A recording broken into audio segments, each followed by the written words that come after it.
Hey PVES, Mary and Lizzie here to give you a Zoom training. We've broken this training up into 4 parts, so if you need something really specific, feel free to look at the timestamps and just go back and forth to what you need. We're going to be talking about how to schedule a meeting, the tools that you can use on Zoom during a meeting, how to record a meeting for recording your lessons, and then how to upload to YouTube. So we are going to start with Lizzie Goodfriend showing you how to schedule a meeting. Okay, so the first thing we're going to have to do is I just go to Zoom. I Google Zoom and it pops up as zoom.us. I know Mary said she has the app downloaded, but I did not do that. So when this all pops up, if you do not have an account yet, you're going to have to sign in and make sure that you create an account using your school email address. That way the 45-minute time limit doesn't exist for us. So once you create that account, you'll get to a screen that has all of these options. Okay. And if you want to host a meeting right in the moment, you can just come to host a meeting. But if you want to schedule one in advance to be able to send out to your class, you need to go to my account. And then you're going to get all these notifications. And then you're going to click on meetings. Okay. So I have scheduled meetings for my class to be reoccurring. So they're going to pop up if you have already created meetings. They're going to be right under meetings also. And then you're going to go to schedule a new meeting. Okay. So if you want to name it something specific, you're going to type that in topic. So let's do Zoom training. If you want a description, go for it. I usually don't put a description. And then you can choose when you want it. So let's say I want it for the 6th at 1 o'clock. Really, the duration doesn't matter. It won't cut you off if you don't change that. So don't worry about that. And then if you want it to be reoccurring, you're going to click that recurring meeting. So you can either do daily, you can change it to weekly, monthly, or no fixed time.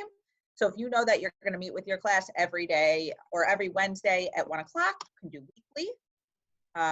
If you want it to repeat until the end of the school year, however many weeks that is, go for 6 weeks or whatever it is.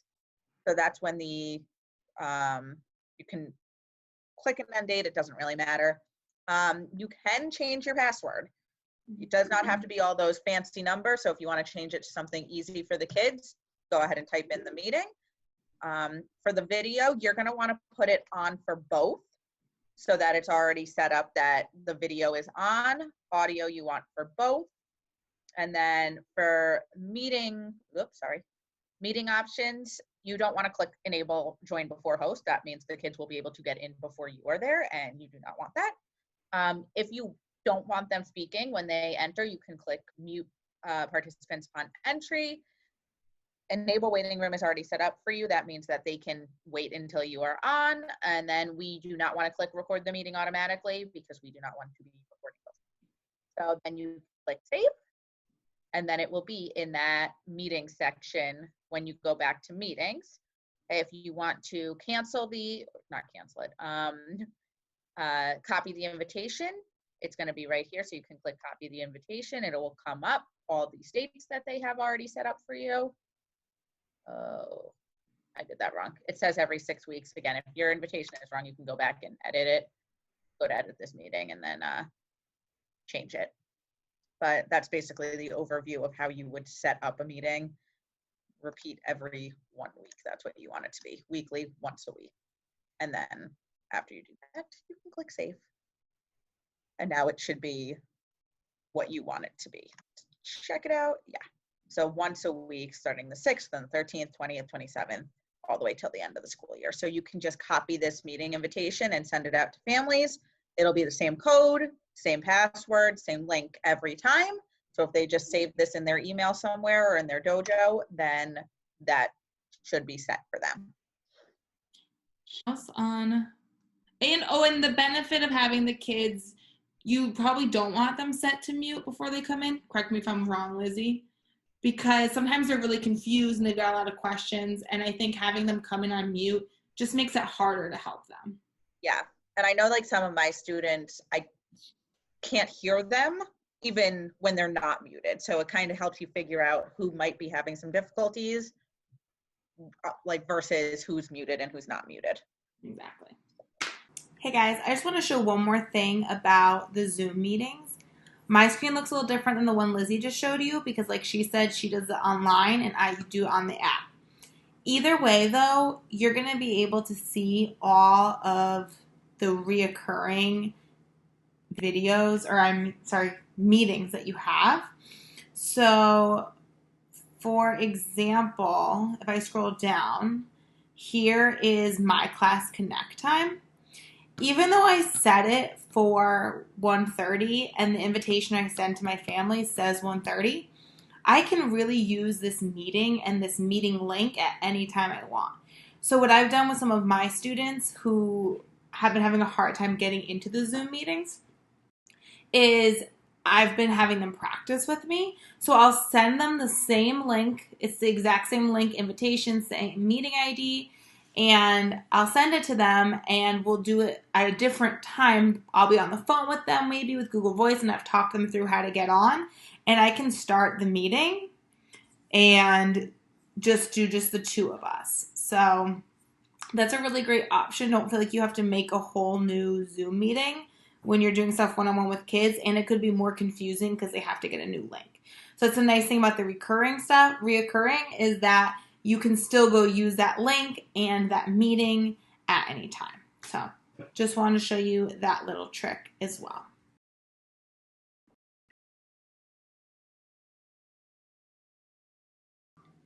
All right, everyone. So now Lizzie and I are going to talk to you about some of the tools that you have available for you when you're teaching a lesson. And you can use these tools while you're in meetings with your kids, or you can use them, some of them, when you're doing recordings as well. Yeah. A lot of these are going to be very helpful for your live class meetings because that's when you might encounter some trouble with different videos and kids acting out and doing all that stuff. So we're going to show you some of those options. So the first thing I'm going to start with is the participants, because that's going to be where it's showing you that the kids are trying to get into the meeting. It's going to turn orange and say, you know, so-and-so is trying to get in. And if you click on it, that's what creates this sidebar where you can see all the names listed. So the next thing we're going to talk about is how you can mute everybody as they're coming in, while they're in the meeting. So you would use the mute all button, if once everyone's in, you want to ask a question and you want to be able to call on specific kids, you might choose to mute all the kids. So I know Mary and I have both been doing that. As the kids come in, we let them talk, we let them say hi. Some classes are much quieter than others, and you don't even need the mute all button. But once we start talking or wanting to go through what the choice board is for the week, it might be a really good option to mute everybody so background noise is also canceled out. Mm-hmm. Now, when I click mute all, it asks me if I want to allow the participants to unmute themselves or not. So some kids are able to mute and unmute themselves, and you might be doing an activity where you want them to be able to do it on their own. One example is in the dance class I teach, I am not always facing the kids. So having them be able to unmute themselves is helpful. With our kids, it might be easier just to only have you mute and unmute them. Because sometimes if you say, oh, Lizzie, I'm going to call on you, and that child goes to unmute, but then you're also clicking unmute, then it kind of cancels each other out, and then it makes it complicated. So you might just want to click that button, and that's going to make it so only I can mute and unmute the kids. So I'm going to make sure I unmute Lizzie. Whoops. If you want to unmute them, you just click this unmute all button. And also, so on my end, when she muted everybody and I tried to click that unmute, it said the host needs to unmute you. So you're not able, like the kids are not able to unmute themselves at all, which is great because even when you say, I will unmute you, please don't unmute yourself. I will call on you. You have those kids who unmute themselves because they want to call out just like they would in class. So that is a great tool to be able to use.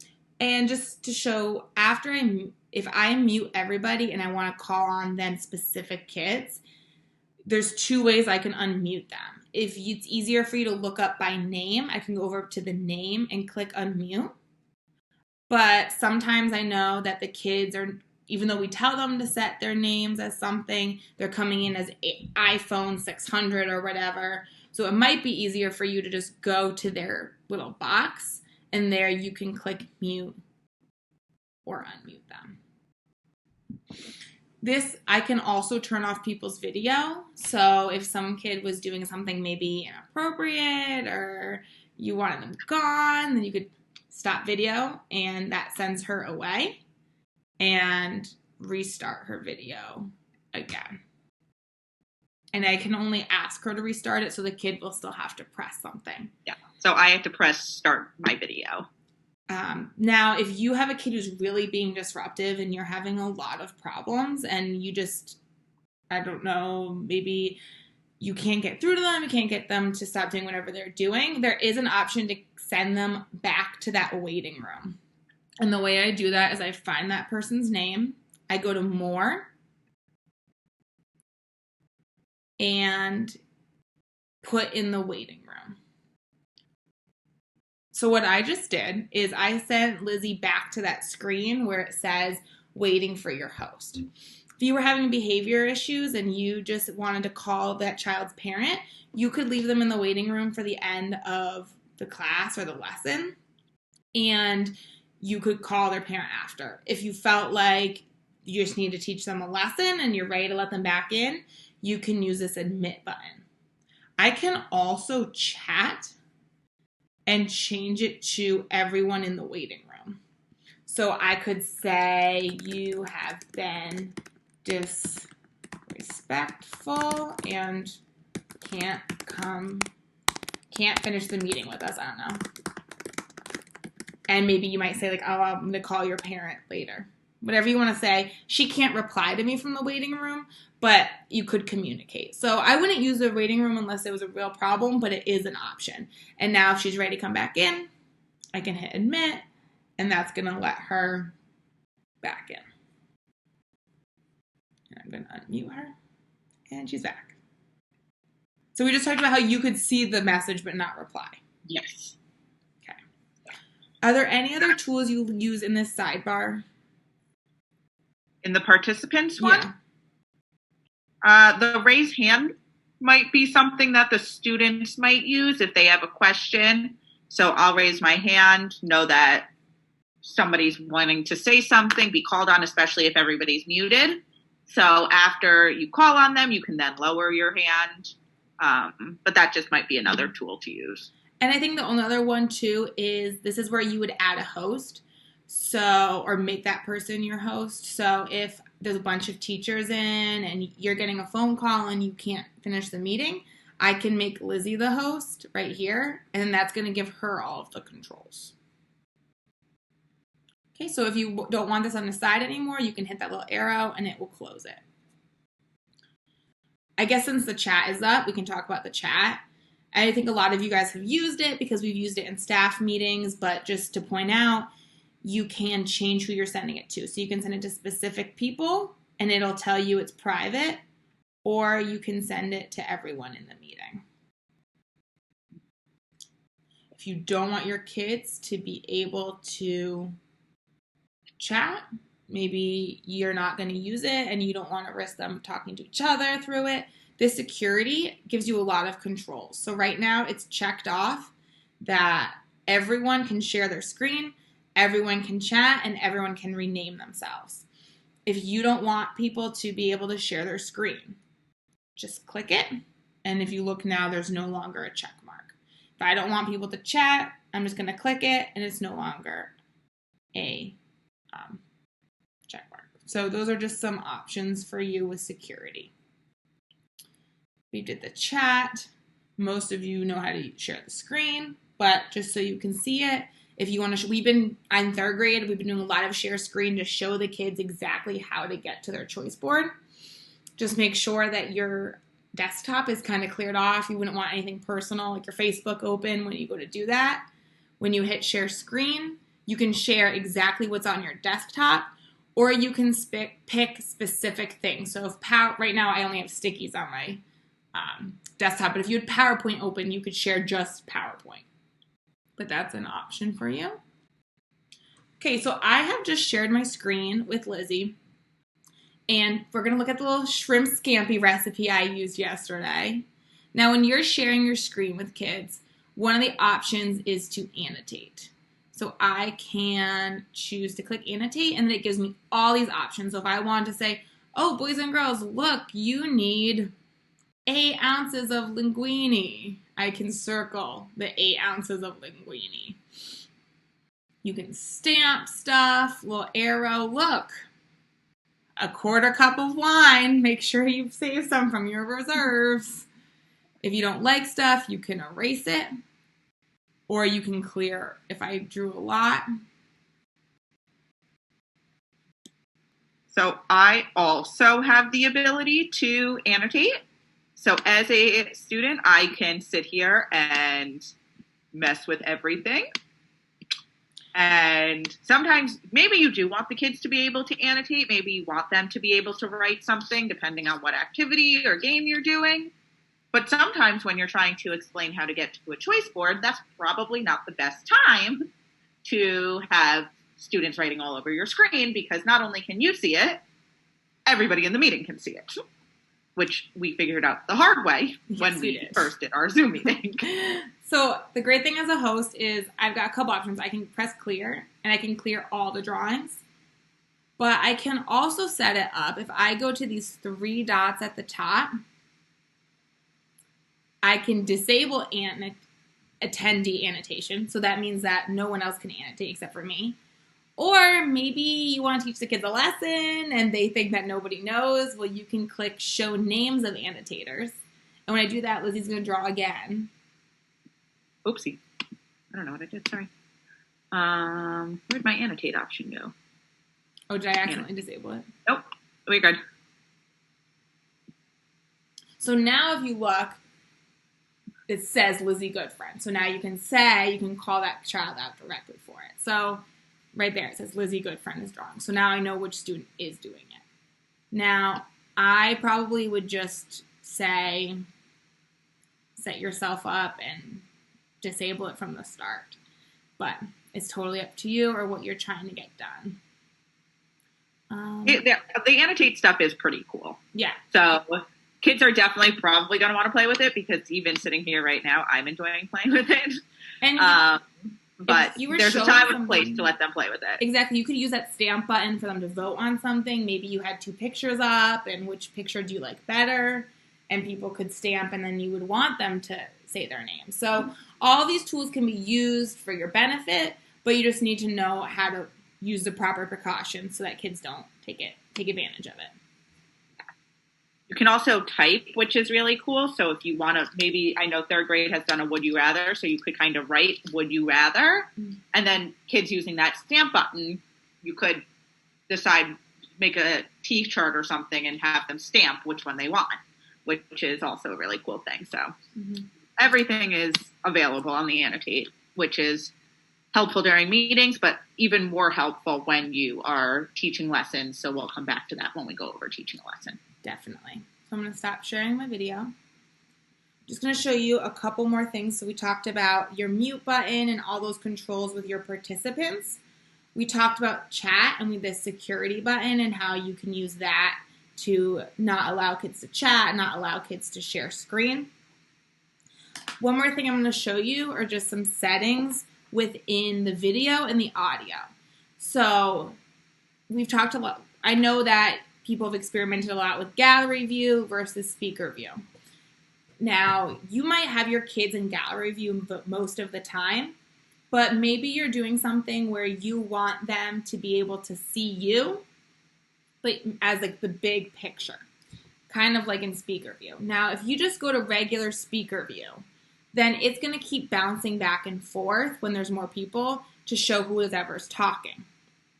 You can solve that problem, one, by muting everybody, because that would keep you as the unmuted person as the main screen. But you might want them to be able to talk. Like you might be wanting to show them something in your screen, but still be able to hear all of them. And the way that they can set you as their big picture is they can go over your box. And you can do this to any box. So you could do this to a child too if you wanted, people were doing show and tell or something. In those 3 dots, you're going to click on that and you can pin the video. So what that just did is that made me the bigger video on my screen. Now, Lizzie, it didn't make me the bigger person on your screen, right? Nope. So this is something that you need to teach the kids how to do. And you might have to teach them how to do it and then say, okay, I want you to pin my video. But once they learn how to do it, it's nice because I could have all my students up here where Lizzie's face is. And I could be showing them something where they have to guess a picture, or we could be playing Pictionary. I don't know. Lots of stuff you could do. But it would keep whatever pinned screen as the main one. I can go back to gallery view and I can unpin my video. And then the last thing I want to show you is, I think it's the last thing. We always find more tools, is the audio settings. Mm-hmm. I'm in audio and I'm going to go to advanced. So just to show you that again, audio settings and advanced. So right now, yours is probably set to auto. Suppress persistent background noise and suppress intermittent background noise. What that button does is it makes it so that if you've got family members who are maybe in the kitchen or just some background noise, maybe your neighbor's outside, your Zoom will automatically quiet your background noise and make you talking be the forefront, the main noise that people hear. Most of the time, that's the setting that you're going to want. But if you were doing an activity with your kids where you were playing music, or maybe you're projecting a Go Noodle. 3rd grade did this really fun activity where the kids had to guess the animal noises. So there might be times where you want the kids to hear your background noise or hear the noise. So I'm going to change the suppress background noise from auto to disable. What that does is it's going to make my background noise as equal to my voice. So when I teach dance and I have my music on in the background, the kids who are in my class can hear the music just as loud as my voice. They're equal. So that might just be a tool that you want to play around with depending on the activities that you're doing. So that's audio. We're going to talk more about some of the video options when we go into recording lessons. But we talked about security, the chat, and just the reactions. I know a lot of people have found those on their own, but there's the clap, there's the thumbs up. If you haven't found it, I promise you your students have, so you can ask them. And if you have any other questions, let Lizzie and I know, but these are probably the main tools that you're going to want for running your Zoom meetings with your kids.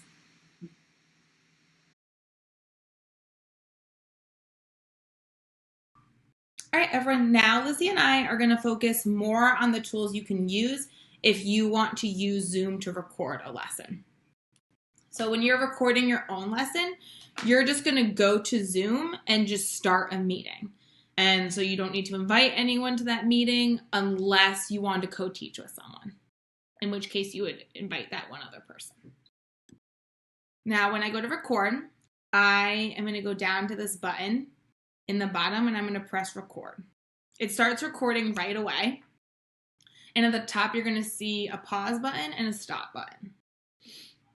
So the pause button you might want to use if you're flipping between different screens. So I know Mary and I have both co-taught before, so we kind of have the screen that you might see now up with just 2 faces, and then you might pause it when you get to the PowerPoint or whatever video you might be recording. So press pause so the kids kind of don't see that transition.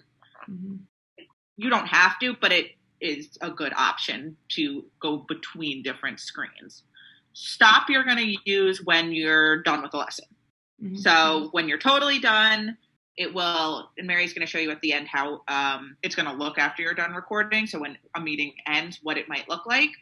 But if you stop it, it will create that file, and that will be a file. if you pause it and play again, it will be one file as opposed to stopping and starting again. Those will be two separate files. Right, so you might want to stop and start if you know that you're going to do a montage of a bunch of different clips together anyways. Might make it easier for you. Or if you're just trying to do a couple lessons in one day and you don't want to start a new Zoom meeting, you could do a math lesson, press pause, and then start a writing lesson. Press stop. Press stop. Sorry. Yeah, press stop. And that's going to make two different files. So as Lizzie and I are recording, the next thing that you might want to do is you might want to be teaching. I know that sometimes I've been using a whiteboard. And what you'll find is like right now, I don't have my whiteboard with me, but I wrote the word math and it's backwards. So if you're recording a lesson on your own, obviously you don't want it written like that. So what you can do is down here in the video section, I press this arrow and go to video settings. Right now it's set to mirror my video. If I turn off that mirror, now it flips it and now you can read that it says math. And I will say, if you are doing a live lesson for whatever reason, it doesn't matter about mirroring. When Mary mirrored or unmirrored, it did not look any different to me. It said math, so I could read it, and it was totally fine. So if you're doing a live lesson, don't worry about doing that. Yeah. But if you're recording a lesson, make sure that they can see it. Exactly. So it's not going to help you if you're in a group setting for a live meeting. Mm-hmm. Now, you might want to share your screen. Like Lizzie mentioned, you might be doing a PowerPoint. So you're going to hit that. So Lizzie and I might introduce our lesson, and then we go to share screen. Keep in mind, it's still recording the whole time. So this is what Lizzie was saying, how you might want to pause it so the kids aren't seeing this transition. I'm going to share my desktop. Now, just pay attention to a couple things as you're sharing. Right now, Lizzie and my heads are kind of off center, right? They're not totally in the same Zoom screen. So you want to make sure that you pull these heads down so that they're within the space of the screen that you're sharing. I've done a couple lessons where I accidentally cut the heads off. If you're co-teaching and you want both teachers here, you can keep it set like this. If you just want the teacher who's talking, you can press that active teacher, and it'll just switch between Lizzie and I. And depending on where you drag the heads, it could change the orientation. So right now, at least on my end, we're horizontal. If you want us to be vertical, you can drag it to the side, and then it will change the orientation. So depending on how much space or what kind of PowerPoint or layout you're working with, it might help to just drag the screens around to see which works best for you. Exactly. So right now, this is a PowerPoint that I used for our math lesson, which I used Zoom to record over. So what I did, and again, it comes up like this. You might not want the kids to see you kind of going from this view to slideshow view. So that might be a good time to use that pause button and play again when you're ready. So as you're going through and you're talking over it, I just click. So you might want to say, you know, there are different questions. Maybe you want to use that pointer tool to be able to highlight what you're talking about. So that might be one tool that you're using. Can you keep going? So what she's talking about is the annotate option. So I just went to annotate, and All we right. talked about this a little bit more in the tools, but you can use all of these again, but this time you might be recording it for the kids to watch later. So if I want to draw and underline shows or something like that, you can use it just like you did. What is the pointer? Just the mouse? Oh, maybe there's no pointer. Well, it's got a mouse option.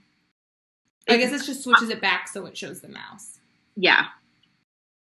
So even if you like go to the format button, you can change the line width, you can change the color. Right, here's what she's talking about. So that might be something that you might want to change as you're working. You can make a circle. I just drew some circles. Mm-hmm. So there's just a lot you can play around with to show them that. So something that you might want to use, and there it says that I've done something because we had that option on, so I drew that arrow. So Mary, can you keep going to the next slide? Yeah. And sometimes once you're playing around with the annotate, you have to click back on the PowerPoint. So if you're trying to use the arrows on your keyboard and you were just messing around with annotate, it might not work because your computer thinks you're in the Zoom app, not in the PowerPoint app. So if something's not working and the arrows aren't working on your keyboard to go next, or the space bar or whatever you usually use, just make sure you click back into the PowerPoint and then it will work again. So if we keep going, again, this stuff you might not use the annotate for as much. Keep going. Sorry, there's video. But so this was one of the questions that we did. What fraction of the shape is shaded? So I did have the answer there, but I had it come up after. So maybe you're going to want to show them how you would figure this out, just like you would in class on a smartboard, kind of showing, okay, well, here's our model. We remember that the denominator shows us the total number of equal pieces. Let's count the pieces. So you can either mark them off like we're doing right now, number them so the kids would see exactly how you would do it when you're doing it. And then you could write the fraction that you get. So 6 is our denominator. 5 of them are shaded. We'll count it again. Use a different color, use a different width, whatever you want to use, different stamp, whatever works for you, to show the difference. And then write it. And then I've been, playing the, oh, let's see the answer. Oh, look at that. We got it right. When we click the next button again.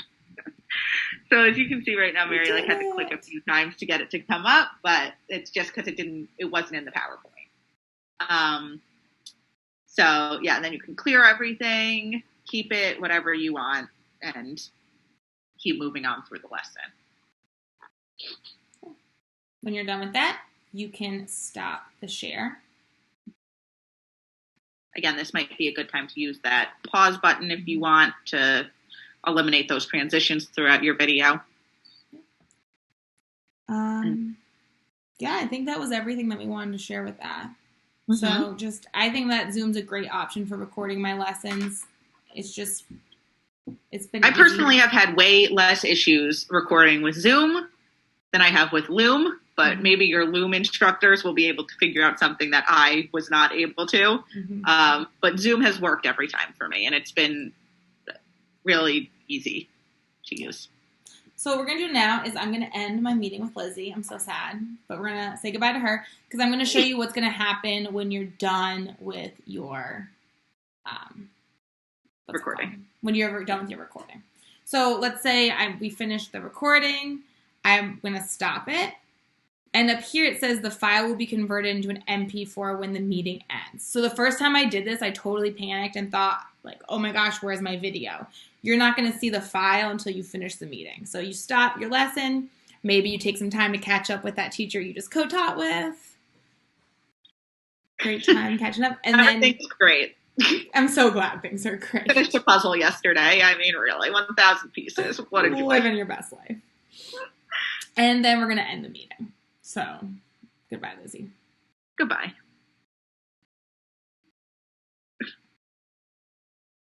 Okay, so now that I've ended the meeting, I hope you guys can still hear me. Now that I've ended the meeting, it shows up as converting meeting recording. So it's going to take a little while, but this is where all of the recordings are from our meetings. Okay, so now it's popped up as an audio file right here. It's always going to be automatically called Zoom. So the first thing I like to do is I like to change the name of it. So how this looks on your Microsoft computer might be a little different than a Mac, but all I did is I just right-clicked it. I think on the work school computers, you might double-click it. For me, oops, that's going to automatically play. So if you look, here's Lizzie and I. It starts recording right away. And at the top, you're going to see a pause. So if you want to watch our training again, there it is. And what I'm going to do is I'm just going to right-click it, and I'm going to rename it. Zoom training practice. And then you're going to want to save it wherever. So make sure that you can move it to somewhere. So open. Sorry, my computer is going to be a little different than the work one. I believe if you have it open. I can change where I'm saving it here. So where do I want to save it? I might move it to my downloads. I might move it to my desktop. Now it's saved on my desktop. You are going to, from here, you're going to need to either upload it to YouTube or to another file.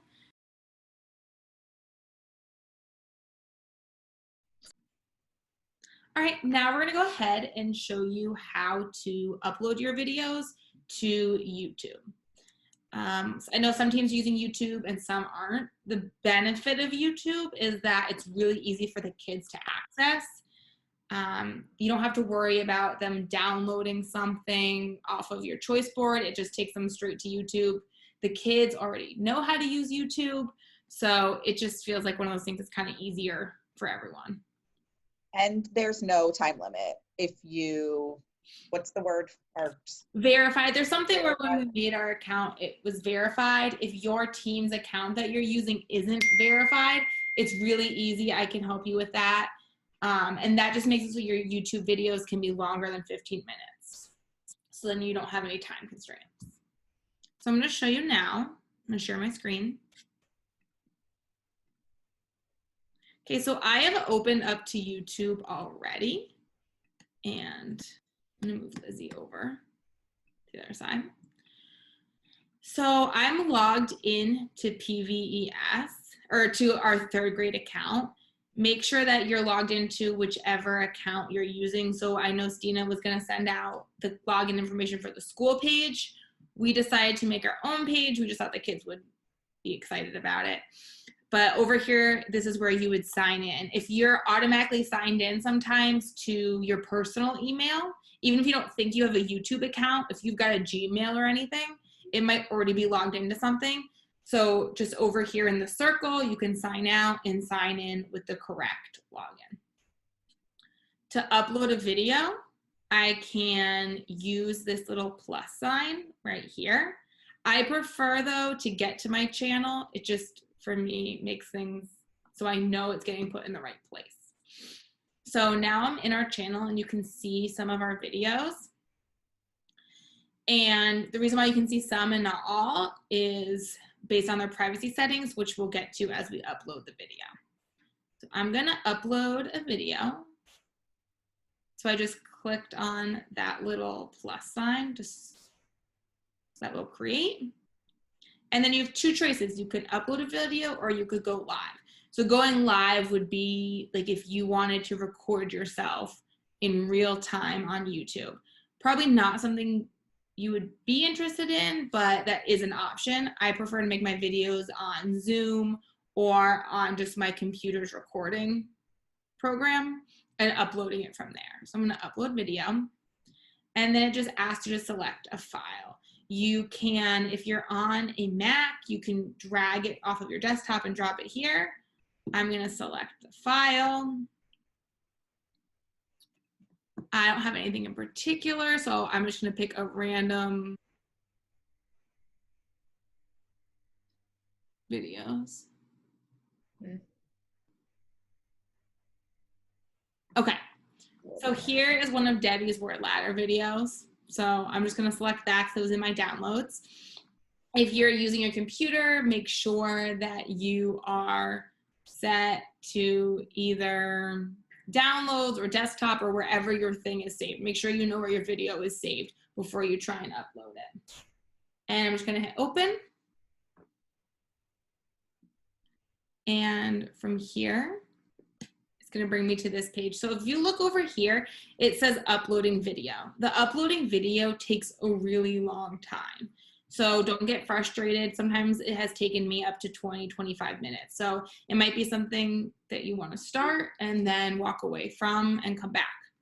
And at the bottom, it does tell you how long you have left about. So at the bottom right now, it says about 7 minutes left, 7% uploaded. So until it says done uploading, don't panic. It's supposed to take that long. Exactly. So right here is what she's talking about.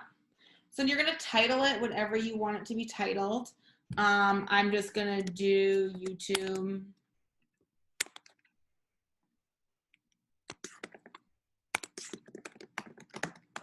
Now, if you're using the school account, Stina might have a specific way she wants you to label it so it stands out to the other stuff. I know our team has been labeling things by topic or by who's doing the lesson. You can add a description here, but you don't have to. So that would just be something like, watch this video to learn about word ladders. Also, if you're doing a read aloud video, some of the publishers have asked that you put something specific in the description, like I have permission from this publisher. So make sure for read alouds, you read those because this description area is where they might want you to write something. After my video finishes uploading, it'll give me a choice of a couple different still shots, right? Yeah, so, little pictures that will pop up in before you press play.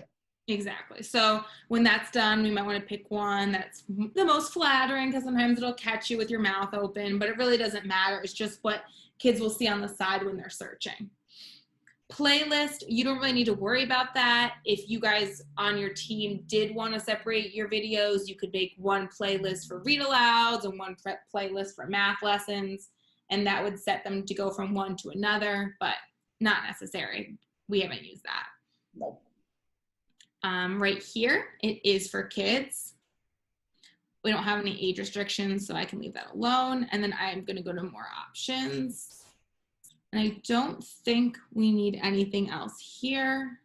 No. You could put a language. Do you use any of this stuff, Lizzie? I don't use any of that, no.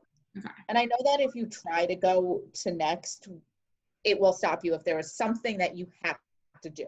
So I know that you have to choose, like, yes, it's made for kids. No, it's not made for kids before you move on, I believe. So then let's see. Okay. So now, so usually you have to wait until the video is done uploading, I believe. Is that what you've experienced, Lizzie? I've waited every time. I haven't tried to go on just because. I'm pretty sure we have to wait. Do you have to wait?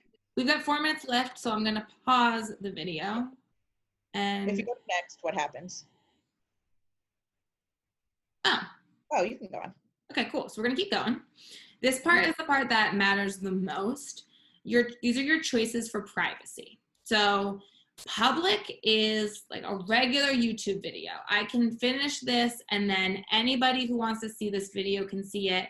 If they type in this name, YouTube training, it will show up in the regular search of YouTube. I like to make my regular lessons public just because it's one more way that's maybe the kids will see me. And if it's public, it'll also be shown as an option if someone goes to your channel.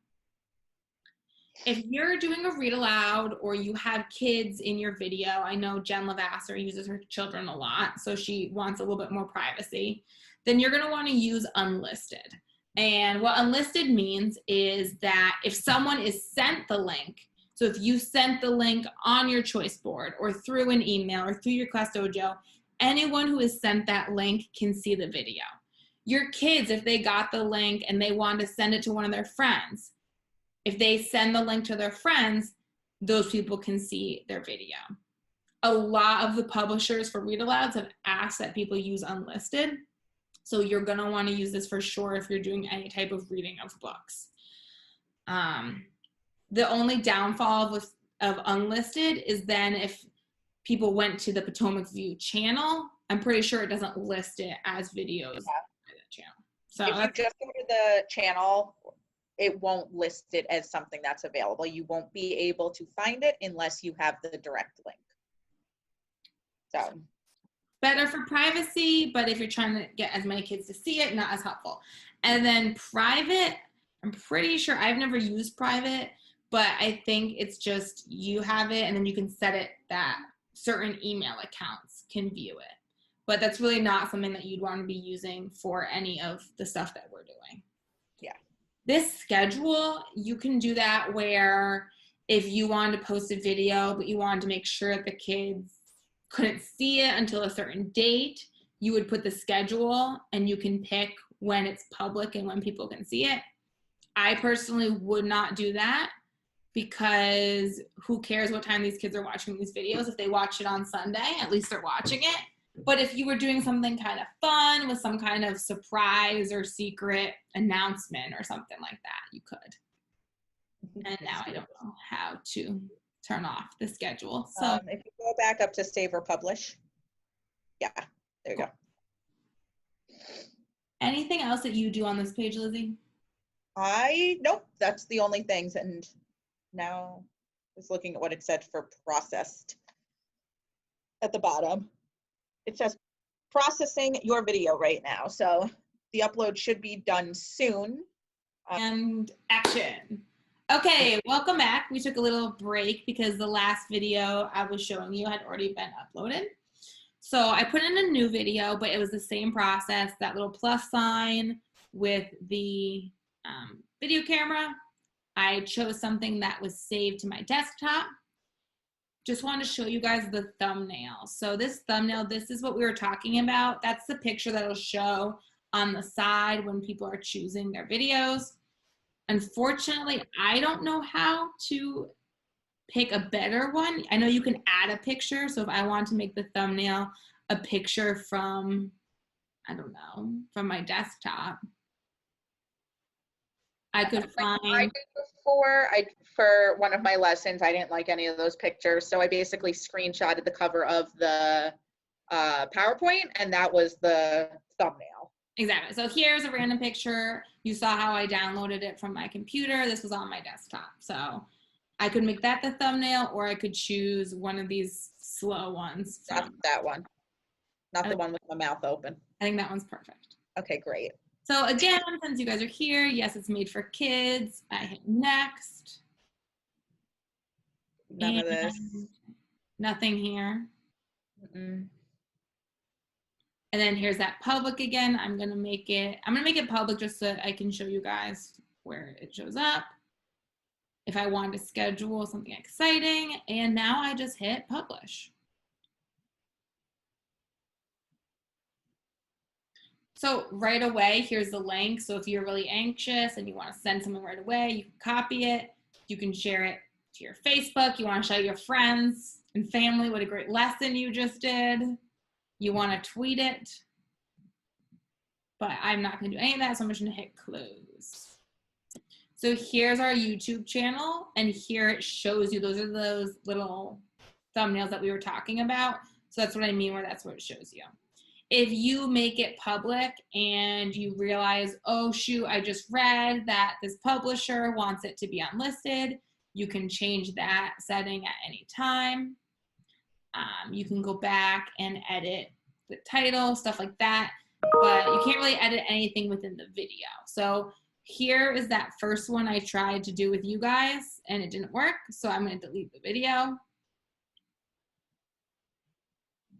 Anything I'm missing, Lizzie?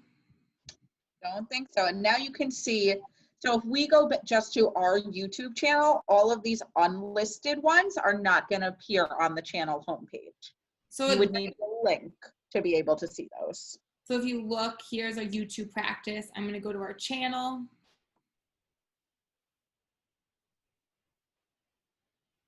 And it's right there. But the first read aloud I did, or Jen's done some science experiments with her kids, you can't see any of those because they're listed as unlisted. Yep. So I believe that's it for our YouTube training. All right, that concludes our Zoom and YouTube training. If you have more questions, check your email for a link to our Zoom live chat and work session. If you are unable to make that time, send an email to Lizzie or I, and have a fantastic day.